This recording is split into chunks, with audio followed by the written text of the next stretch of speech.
tidak bisa menampilkan kamera on karena ya kadang bisa, kadang tidak. Ini komputer ini jadi lucu. Minggu kemarin bisa dengan kelasnya Hafre, kelas pagi itu bisa, tapi dengan kelas sore tidak bisa. Ini karena saya lupa bawa kamera eksternal. Ya, tidak apa-apa, Bapak Ibu sekalian, se-Indonesia ini katanya Bu Yulia, ada yang dari mana Papua dan seterusnya. Baik, Bapak Ibu sekalian, pada sore hari ini saya akan meng-share kepada Anda semua tentang soal blue economy di Indonesia. Ini sudah saya sampaikan ke kelasnya Hafre, kelas pagi. Mungkin Mbak Yulia mendengar saya waktu itu, katanya mau kelas gabung atau apa, saya bingung sendiri. Tapi sore ini saya akan khusus menyampaikan kepada kelas sore ini. Saya izin menampilkan lewat slide ya. Nah, ya. Saya tampilkan, maaf. Analisis, regulasi, dan kebijakan dalam rangka pembangunan ekonomi biru dan pemulihan ekonomi Indonesia. Mengingat saudara-saudara sekalian ini lebih banyak praktisi, sepertinya, maka saya akan mencoba membahas hal-hal yang sifatnya praktis saja dalam kuliah hari ini. Jadi, kita mengetahui bahwa Indonesia ini sekarang juga sedang menggalakkan tentang blue economy, yaitu yang sederhananya bisa diartikan sebagai pengembangan dan pembangunan ekonomi berbasis kelautan. Intinya begitu. Jadi kelautan itu menjadi kelautan dengan segala aspeknya, lalu menjadi perhatian bagi semua. Memang Indonesia ini merupakan negara yang sejak tahun 1957 menyebut diri sebagai archipelagic state atau dalam bahasa Indonesianya sebagai negara kepulauan, sebagai archipelagic state, negara kepulauan. Nah, ya, archipelagic state itu, archipelagic state ini atau negara kepulauan ini dulu bersumber di Indonesia, bersumber dari deklarasi Juanda, ya. Deklarasi Juanda pada tahun 1957. Jadi saudara-saudara sekalian, kalau saya balik itu, saya akan mengatakan bahwa deklarasi Juanda tanggal 13 Desember tahun 1957 itu adalah titik awal menempatkan dirinya Indonesia sebagai negara kepulauan. Disebut sebagai negara kepulauan karena Indonesia ini terdiri dari pulau-pulau, ya, lebih dari 2 pulau yang dihubungkan oleh laut, ya, sehingga menjadi, atau dihubungkan oleh perairan, sehingga kita itu menjadi satu kesatuan secara historis dan secara politik. Artinya secara historis dan secara politik itu memang ada kemauan bahwa kita itu sebenarnya secara politik ada kemauan untuk bersatu, dan secara historis memang demikian adanya. Dulu kan ketika ada kerajaan Majapahit atau negara Majapahit, sebenarnya pulau-pulau ini telah pernah disatukan, bahkan sampai di daerah sekitar Malaya dan Vietnam. Nah, itu kemudian menjadi landasan untuk menyebut bahwa pulau-pulau Sumatera, Jawa, Kalimantan, Sulawesi, sampai Papua itu sesungguhnya merupakan satu kesatuan yang tidak terpisahkan secara historis, dan pulau-pulau itu dihubungkan oleh perairan. Ya, oleh perairan yang kemudian kita kenal sebagai perairan Nusantara.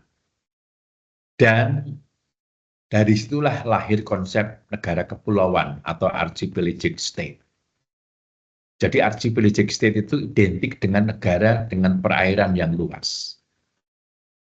berdasarkan logika bahwa Indonesia itu adalah negara dengan perairan yang luas, maka sebenarnya pengembangan ekonomi, pengembangan pertahanan, dan pengembangan hal-hal lain di Indonesia itu harusnya berbasis kelautan, terutama pengembangan ekonomi, pertahanan, itu harusnya berbasis kelautan. Artinya angkatan laut kita harus kuat. Gitu. Ekonomi kita harus berbasis kelautan. Harusnya begitu. Karena kita menyebut diri sebagai negara kepulauan. Sejak deklarasi Juanda tahun 57 yang diperkuat dengan Undang-Undang nomor 6 PRP, Undang-Undang nomor 4 PRP tahun 1960. Nah, tetapi di dalam faktanya kita mengetahui bahwa Indonesia ini ternyata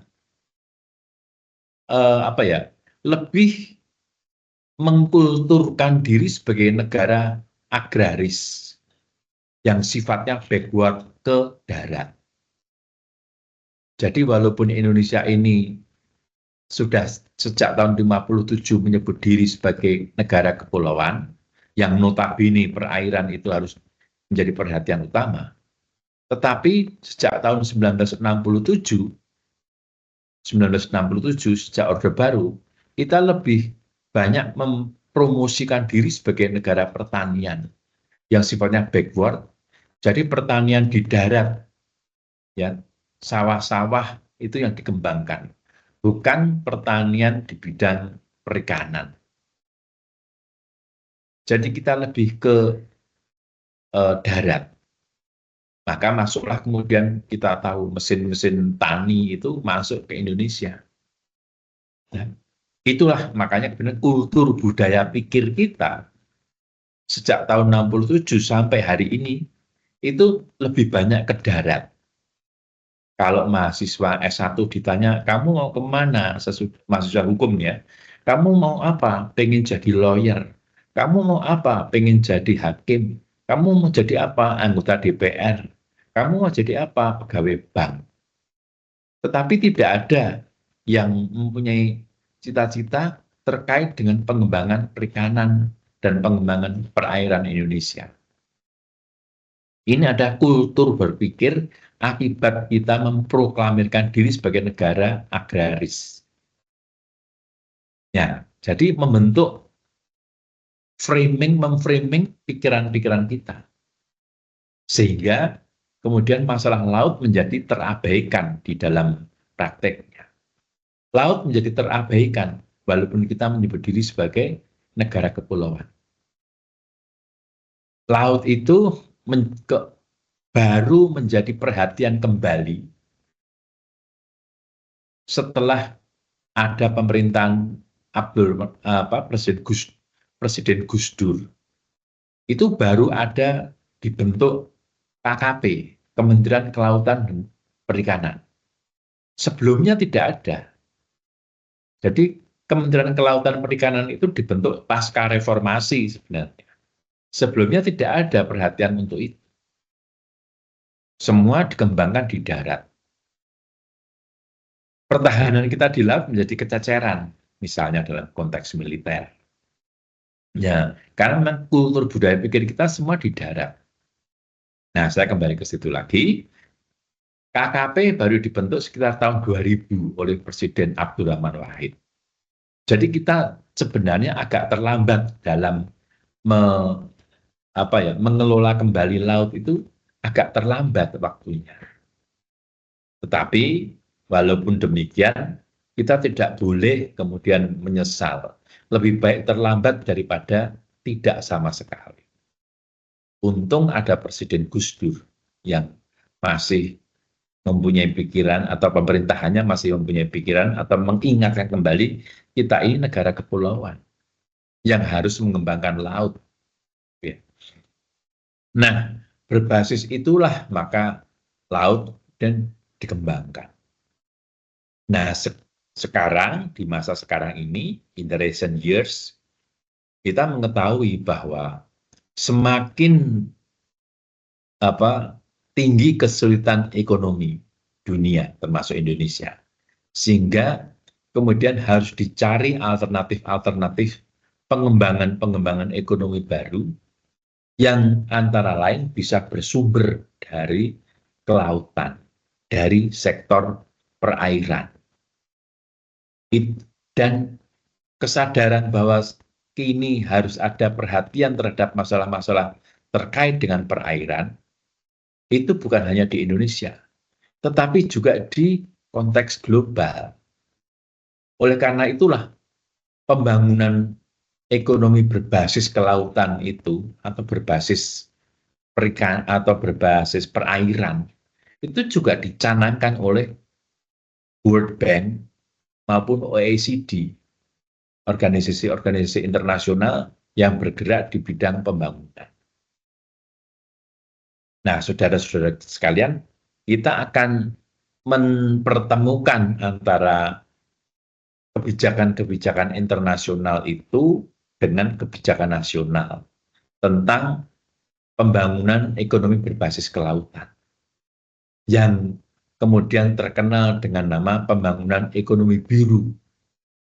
Ya, pembangunan ekonomi biru yang mengindikasikan pembangunan ekonomi berbasis kelautan. Jadi pembangunan ekonomi biru itu dalam rangka pemulihan ekonomi di Indonesia. Namun, kita harus sadar bahwa ada banyak program di situ, dari asing maupun dari Indonesia. Nah, kita masuk pada pengertian blue economy atau ekonomi biru.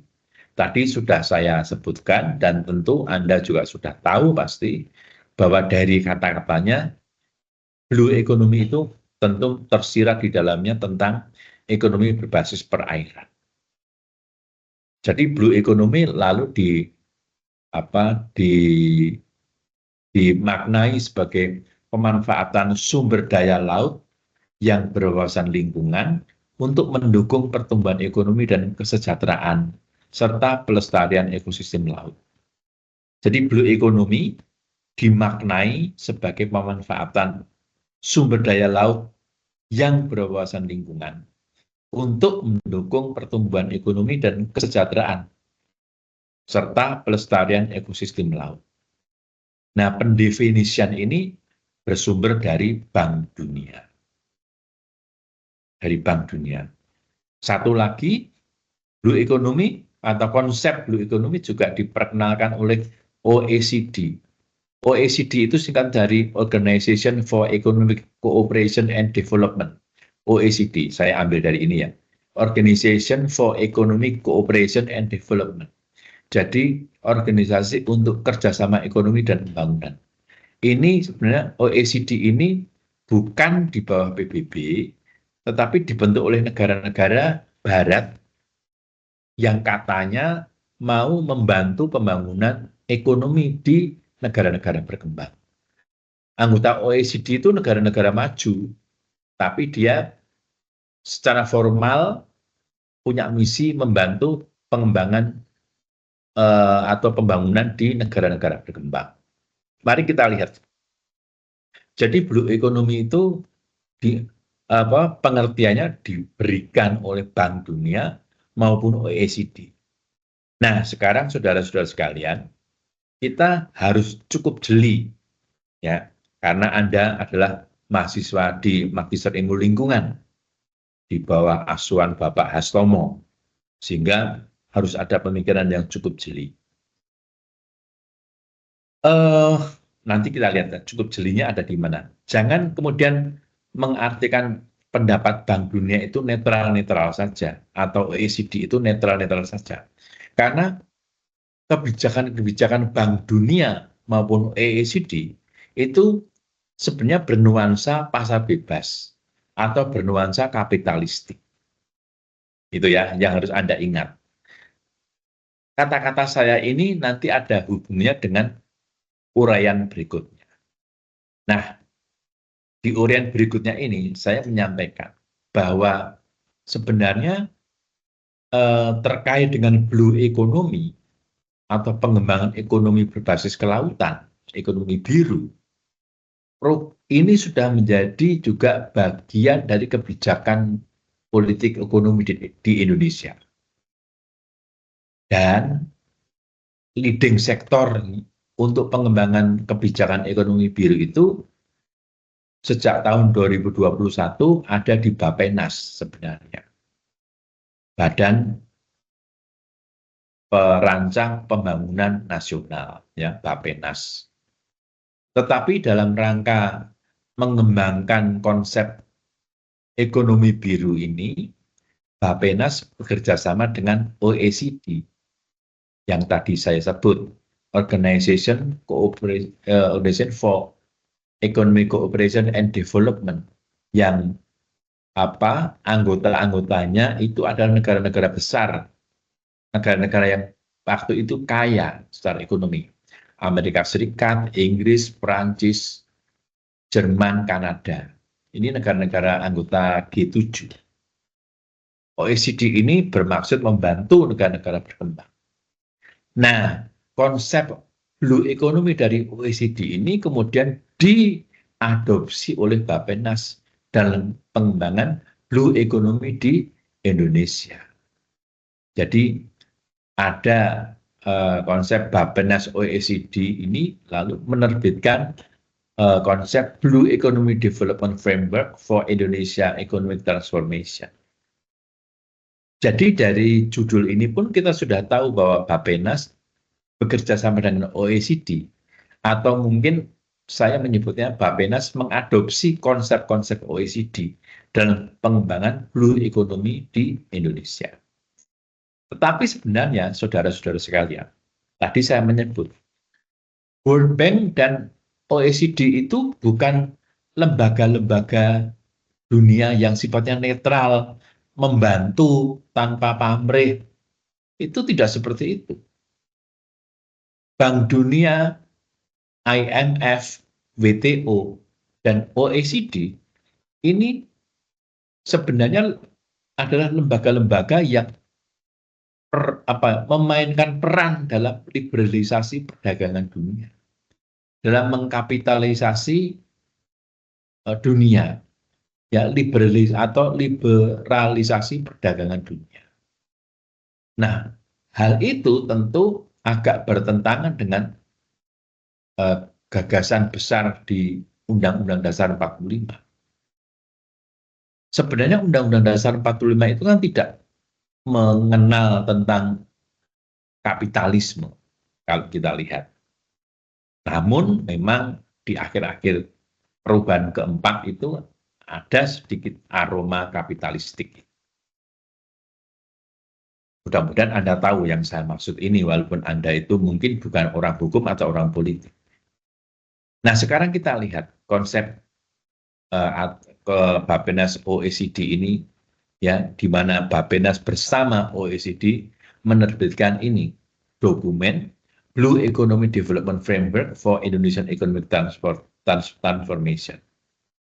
Saudara-saudara sekalian, jadi di dalam dokumen ini dipadukan antara cara pandang Bappenas dan OECD. Kita mengetahui bahwa tugas utama Bappenas itu adalah untuk menyusun rencana-rencana pembangunan nasional dan pembangunan daerah serta pembangunan desa. Yang menyusun rencana pembangunan itu dalam 5 tahunan. Itu Bappenas.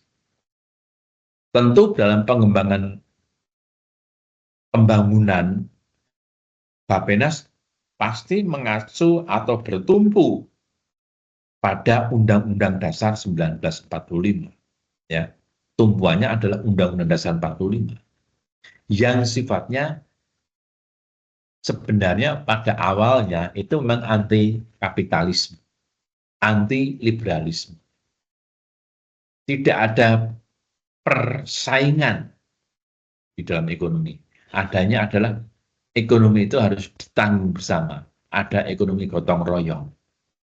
Itu di dalam Undang-Undang Dasar 45. Nah, kebalikannya, OECD yang tadi saya sebut-sebut ini, itu sebenarnya lebih mengembangkan dan mempromosikan kebijakan-kebijakan ekonomi, tapi bersifat kapitalistik. Begitu. Sifat kapitalistik itu misalnya begini loh. Kalau Anda bekerja keras dan Anda mendapatkan uang banyak, itu adalah adil. Dan itu bisa saja secara formal mendilit atau meminggirkan kaum yang lemah. Ya.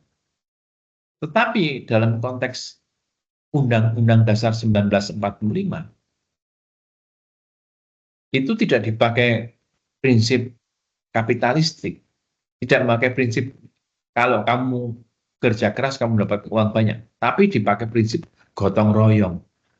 Ya, kalau ada yang sudah kuat, seharusnya membantu yang lemah. Itu konsep besar di balik Undang-Undang Dasar 1945. Tetapi karena ada dokumen ini, di mana dokumen ini dibuat secara gabungan, berarti cara pandang bangsa Indonesia yang terrefleksikan dalam Undang-Undang Dasar 45 harus dipadukan atau disinergikan dengan cara pandang OECD yang notabene agak bertentangan dengan Undang-Undang Dasar 1945. Harus dipadukan. Kita tidak bisa mengelak. Dan karena ini kebijakan, maka dia harus ditegakkan melalui pembuatan aturan-aturan hukum. Itu ya. Ini semua dijabarkan dalam RPJPN 2005 sampai 2025. Ya, blue economy ini. Ya, penjabarannya apa namanya? Intinya itu tema besarnya itu juga sudah termuat dalam RPJPN tahun 2005 sampai 2025. Khususnya dalam rangka untuk mewujudkan Indonesia sebagai negara kepulauan yang berdaulat, maju dan tangguh. Tapi tadi saya ceritakan tadi ya, ini yang sebenarnya penggabungan dua cara berpikir ini itu tidak gampang dalam pelaksanaan. Karena kalau nanti diuji Mahkamah Konstitusi, bisa saja dokumen ini dianulir. Ya, kalau misalnya ketemu dia atau dokumen ini bertentangan dengan Undang-Undang Dasar 45. Nah, saudara-saudara sekalian, tapi dalam kerangka ini, ya, karena dokumen Bappenas OECD ini sudah diterbitkan dan sudah berlaku, maka yang perlu kita bahas adalah implikasi dari itu. Memang tadi saya menyebut secara politik ekonomi mungkin akan sulit karena bergabungnya atau bersinerginya konsep-konsep ekonomi dalam Undang-Undang Dasar 45 dengan konsep OECD yang notabene kapitalistik. Itu sudah menjadi satu persoalan sendiri. Nah, itu menjadi satu persoalan tersendiri. Tetapi bagaimanapun juga ini kan sudah ada dokumen ini. Kalau birokrasi itu kan tidak lagi menyoal apakah ini menjadi sulit atau tidak, tapi kan diupayakan untuk dilaksanakan. Seperti Anda, saya pun juga pernah di birokrasi sekali lagi. Jadi sebagai birokrasi saya hanya bukan hanya, saya harus melaksanakan kebijakan yang dibuat oleh atasan saya. Oleh karena itulah kita imajinasikan ketentuan ini bagaimanapun juga harus dilaksanakan. Walaupun sebenarnya kalau dari sisi akademik ini banyak ketimpangan. Oke lah, sekarang kita pada pilihan ini harus dilaksanakan.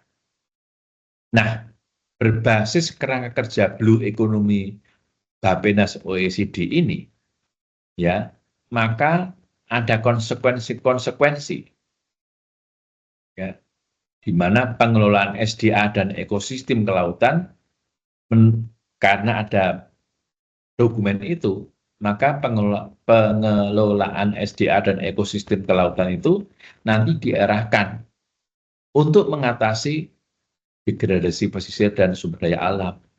untuk mengatasi perubahan iklim, polusi pencemaran laut, dan kerentanan sosial ekonomi. Jadi apa namanya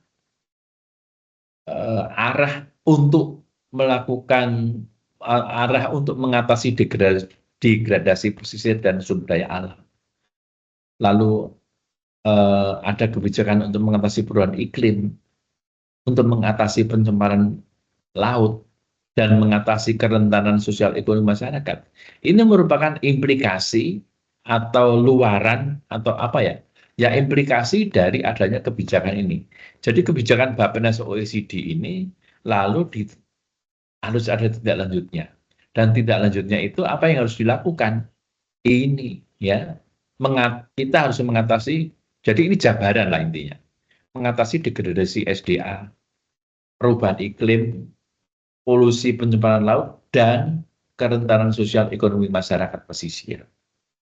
Itu harus diatasi sebagai konsekuensi untuk membangun blue economy dengan berbasis pada dokumen kerjasama Bappenas OECD. Nah, jadi itu hal-hal yang ke depan sampai hari ini terus harus dilakukan. Upaya-upaya untuk mengatasi degradasi pesisir dan sumber daya alam ini bukan hal mudah sekarang. Fenomena pagar laut kemarin yang ribet itu tampaknya juga menjadi tantangan. Ya. Lalu terjadinya perubahan iklim. Ya. Kita tahu bahwa perubahan iklim sekarang ini dalam konteks yang lebih besar banyak sekali akibatnya. Ya, perubahan iklim. Kemudian polusi pencemaran laut.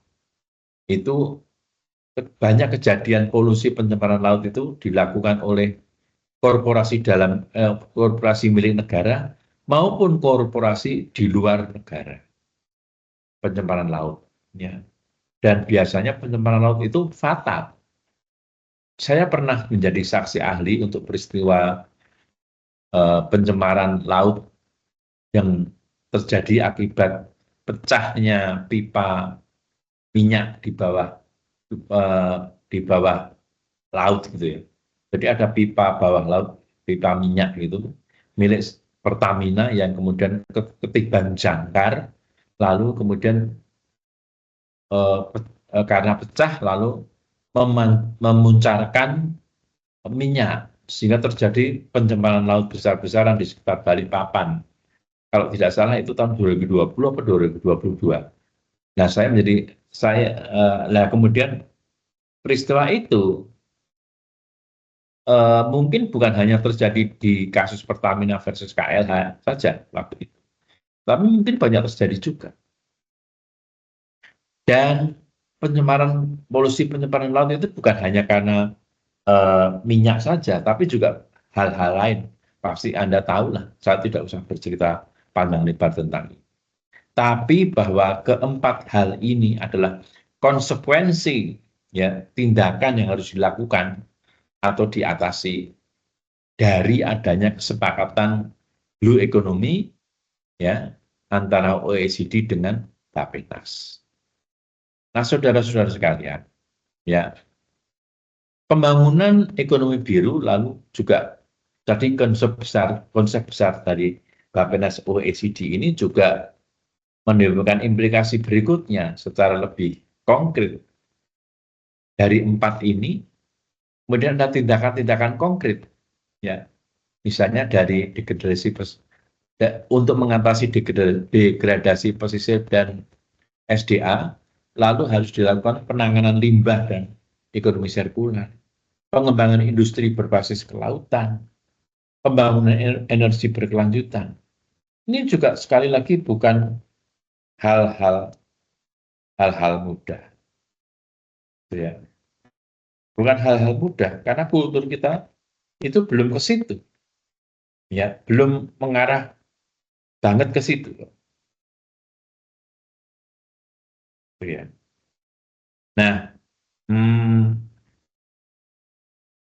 pembangunan industri berbasis kelautan memang ada, ya, tapi ya belum optimal sepertinya di Indonesia berbasis kelautan itu. Industri berbasis kelautan, misalnya apa? Pengembangan makanan makanan berbasis ikan gitu, kaleng misalnya, kita belum mengarah ke situ. Pembangunan energi berkelanjutan mungkin kita juga belum siap banget. Dan juga blue economy sebagai konsekuensi dari 4 hal ini, maka juga ditindaklanjuti dengan upaya mengurangi emisi karbon di laut dan pesisir. Pemulihan lahan berkelanjutan lalu pelibatan masyarakat lokal. Saudara-saudara sekalian, ini gampang diucapkan. Hal-hal seperti ini sebagai konsekuensi dari kesepakatan Bappenas OECD. Ini gampang diucapkan, gampang ditulis. Tetapi pelaksanaannya tidak mudah. Banyak kendalanya sekarang ini. Ya. Karena mengapa banyak kendalanya? Karena negara-negara maju itu pun juga tidak mudah untuk diajak melakukan pembangunan ekonomi berbasis kelautan ini. Bahkan sering dicurigai bahwa negara-negara maju mengajak negara berkembang karena mereka juga pengen untungnya. Mereka juga pengen mendapatkan manfaat yang besar. Mereka tahu bahwa negara-negara sedang berkembang itu biasanya SDM-nya kurang ada ketidakmampuan dalam mengelola. Mereka sadar. Saya bisa mengatakan begitu karena sering saya ceritakan kepada Anda, di pertambangan prakteknya juga begitu. Pertambangan, nah tentang pertambangan ini nanti bisa didengar apa yang disampaikan Dr. Ida Sumarsih nanti mungkin Mei ya Mas Hastomo, itu bercerita tentang realitas permasalahan di dalam tambang nikel. Itu bisa menjadi patron atau role model untuk memahami betapa tidak mudahnya pelaksanaan kebijakan-kebijakan sumber daya alam di Indonesia ini. Banyak bermacam-macam kepentingan.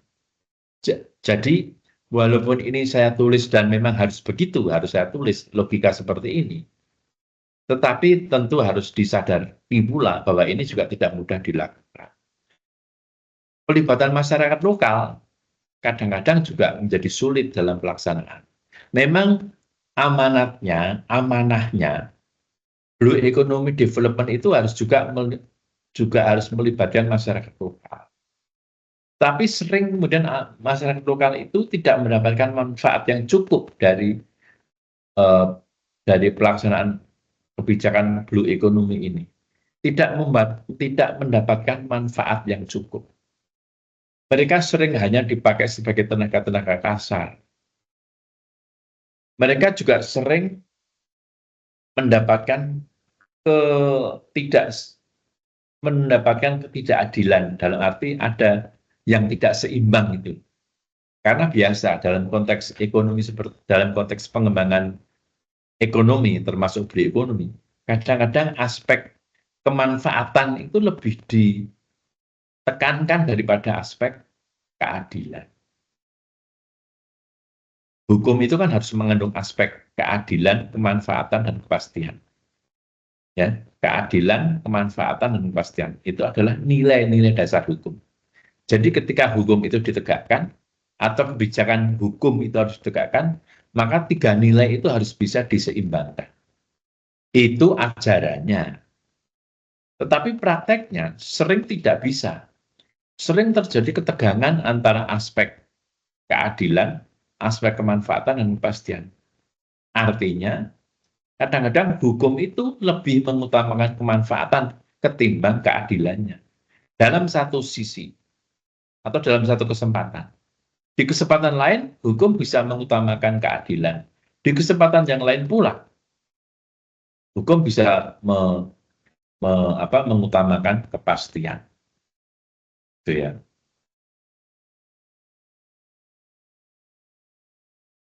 Nah, itu ceritanya gitu. Nah, jadi sering itu yang kemudian sering masyarakat lokal itu tidak mendapatkan keadilan karena mereka tidak dilibatkan. Kalaupun mereka dilibatkan, itu tidak dalam posisi-posisi yang cukup strategis. Atau mereka justru menjadi korban. Atau mereka hanya dimanipulasi. Itu seringnya. Tapi kalau disampaikan secara ini ya gampang gitu. memang saya tidak menutup mata terhadap upaya-upaya perusahaan, upaya-upaya korporasi untuk selalu melibatkan masyarakat lokal. Ya. Nah, saudara-saudara sekalian, lanjutnya, nah dari kerangka blue economy ini lebih konkret lagi, maka sektor-sektor yang perlu dikembangkan dalam konteks blue economy itu ya sektor perikanan, lalu pengembangan dan pembangunan energi terbarukan, lalu jasa transportasi, pariwisata, itu sektor yang sebenarnya bisa dikembangkan untuk membangun ekonomi berbasis perairan. Untuk perikanan, of course lah, ya.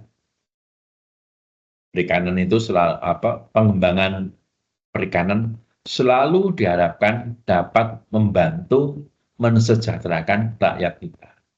Mungkin makan bersama gratis itu akan lebih bagus dengan mengambil sumber daya perikanan, mengambil ikan sebagai bahan makanan. Ikan itu kan proteinnya tinggi. Nah, mengapa kita tidak melirik kepada ikan ini misalnya? Ini yang simpel saja ya. Lalu kalau energi terbarukan, saya mungkin kurang begitu banyak referensi ya. Tetapi pengembangan ini memang perlu ya, karena ke depan itu kita krisis energi di mana-mana. Transportasi, nah jadi transportasi itu bukan hanya transportasi itu kan transportasi darat, laut, udara itu kan merupakan sarana penghubung aktivitas ekonomi. Kalau transportasinya makin baik, maka pengembangan ekonomi itu akan makin baik, akan makin baik. Dan sekali lagi, transportasi itu bukan hanya di darat, tetapi juga di laut. Kalau saya mengambil contoh betapa pentingnya transportasi itu, misalnya begini, Anda lihat di Yogyakarta. Kebetulan saya ini dulu lahir di Yogyakarta.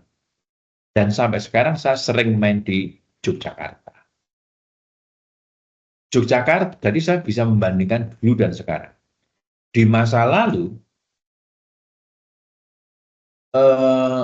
antara kabupaten-kabupaten yang ada di DIY, Daerah Istimewa Yogyakarta, itu belum terhubung oleh satu jalan lingkar. Sekarang namanya kan ada jalan lingkar. Jadi masih terpisah-pisah. Oleh karena terpisah-pisah, maka masing-masing itu agak lama dalam pengembangan ekonominya. Agak lama proses pembangunan ekonominya masing-masing kabupaten. Kabupaten Gunung Kidul, Kabupaten Kulon Progo, Kabupaten Sleman, Kabupaten Bantul misalnya. Itu masing-masing menjadi sulit. Tetapi sejak adanya jalan lingkar, ya jalan lingkar, yaitu jalan yang menghubungkan kabupaten-kabupaten itu, maka kemudian ekonomi itu berkembang cukup pesat di Yogyakarta, di kabupaten-kabupaten itu. Ya, jadi sarana transportasi itu memang sangat menentukan dalam pertumbuhan ekonomi. Ya, jalur transportasi dan hubungan jalur transportasi lah, ya, dan perhubungan kalau istilah zaman Bung Karno dulu. Jalur transportasi dan perhubungan itu penting untuk pengembangan kegiatan ekonomi. Ya. Ada konsekuensinya lah, ya ada plus minusnya. Tapi kalau saya lihat sebagai contoh itu ya tadi jalan lingkar di Yogyakarta itu merubah sekarang, merubah secara drastis pengembangan ekonomi di kabupaten-kabupaten. Saya dulu penduduk Wates ya, namanya Kecamatan Wates di Yogyakarta. Dulu dan sekarang beda banget. Sekarang Wates itu sudah seperti juga daerah metropolis gitu, ya. Tidak seperti saya masih kecil sebagai sebuah desa yang agak terpencil begitu. hanya dilalui bis lalu lalang dari mana ya, dari Purworejo ke Yogyakarta, atau dilalui oleh kereta api dari Jakarta ke Yogyakarta. Tapi sekarang lebih dari itu, lebih metropolis sekarang. Nah itu karena ada sarana transportasi jalur lingkar ini, ya, apa namanya, jalan lingkar Yogyakarta. Nah, tentu saja yang dilirik kemudian pariwisata, yang sektor pengembangan pantai, pesisir sebagai wisata itu idealnya juga dikembangkan. Kalau saya lihat lagi dengan studi kasus di Yogyakarta, di Kabupaten Yogyakarta, itu benar-benar dikembangkan. Sekarang juga mulai merubah wajah ekonomi di masing-masing kabupaten. Nah, jadi sebenarnya walaupun tidak dipromosikan secara eksplisit kepada masyarakat atau penduduk, diam-diam masyarakat juga sudah melakukan, ya, dalam batas tertentu, diam-diam sudah juga melakukan konsep-konsep blue economy ini. Ya. Nah, tetapi saudara-saudara sekalian, tadi, jadi semua ini yang saya sebut ini, itu semua adalah jabaran dari dokumen yang dibuat oleh Bappenas dan OECD tentang blue economy. Ini jabaran-jabarannya.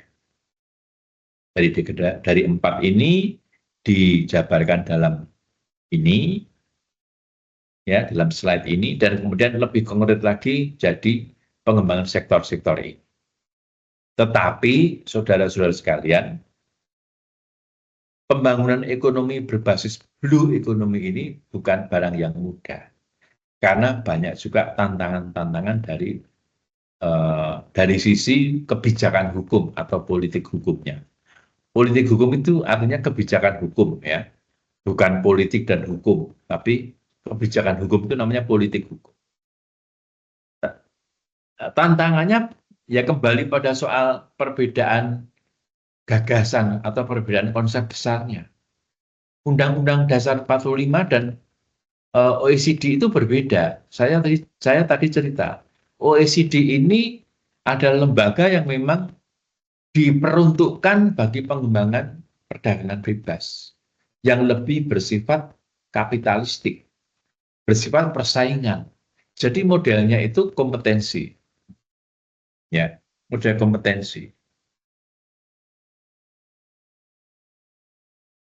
Kompetisi kok kompetensi, ya, model kompetisi, persaingan, itu kan ciri kapitalisme.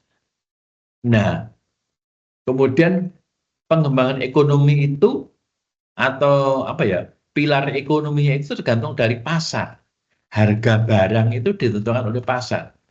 Competitive based economic itu market sovereignty. Jadi artinya ditentukan pasar. Pasarlah yang paling berkuasa.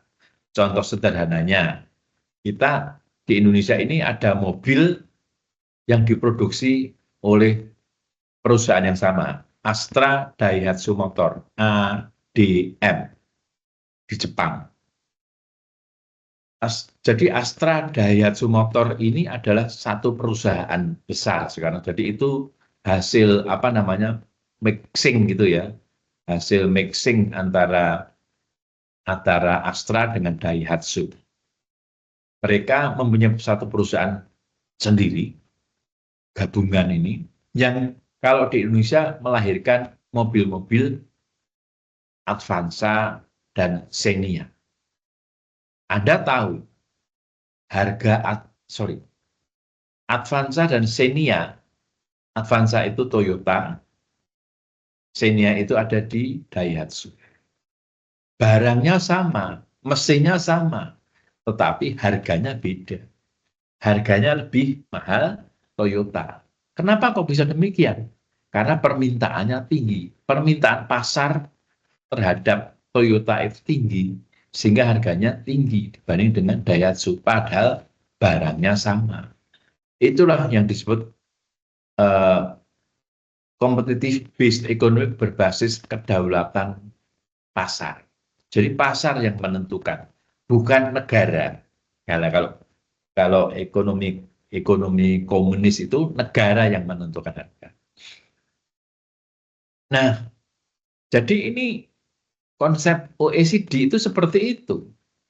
Nah, kalau itu kemudian harus dihadapkan dengan atau harus diterapkan di Indonesia, agak kerepotan barangkali. Karena di Indonesia itu kan basis kebijakan politik hukumnya ada di Undang-Undang Dasar 1945. Undang-Undang Dasar 45 itu lebih bersifat paradigma ekonominya, lebih bersifat kooperatif. Bukan koperasi loh ya, kooperatif. Jadi kerjasama, bukan persaingan. Itu dulu yang dicanangkan oleh para founding fathers kita. Walaupun mungkin realitasnya juga sekarang agak melenceng ya. Jadi dalam ekonomi di Indonesia itu sebenarnya lebih berbasis kooperatif, kerjasama antar masyarakat, antar yang kaya dan miskin. Jadi kewenangannya itu bukan pada market, tetapi pada masyarakat itu sendiri, pada manusianya, bukan pada alur barangnya. Kira-kira. Jadi ini penggabungan ini menjadi merepotkan karena terjadi pertentangan gitu. Nah, dalam pelaksanaan mungkin agak sulit ya. Mungkin sekali lagi. Tetapi ya itu tadi karena ini sudah didok ya harus dilaksanakan. Namun pasti yang saya percaya bahwa di dalam pelaksanaan pasti akan timbul kesulitan-kesulitan. Nah, kesulitan-kesulitan itu akan mendorong adanya perubahan kebijakan. Dan perubahan kebijakan itu sesuatu yang tidak apa-apa. Karena kebijakan itu tidak pernah final. Selalu ada perubahan. Ketika di lapangan terjadi hal-hal yang tidak bisa dibayangkan, dalam teorinya atau dalam konsepnya, ya bisa harus dirubah. Itu sama dengan hukum. Hukum itu juga bukan barang yang final. Bisa berubah karena kalau misalnya tuntutannya atau tantangannya berubah. Ya, kira-kira begitu saudara-saudara sekalian. Ya, tantangan peran regulasi adalah nanti harusnya nanti peraturan-peraturan di bidang ini bisa menampilkan satu peran hukum yang bersifat mengarahkan yang lebih baik. Sampai di sini ada yang mau bertanya dulu?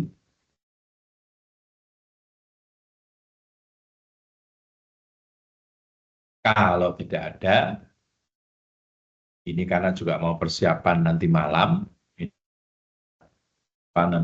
sudah puasa. Jadi mungkin kita akhiri dulu pertemuan ini. Nanti ini saya share kepada Mbak Yulia Dwi Handayani untuk dibagikan kepada teman-teman.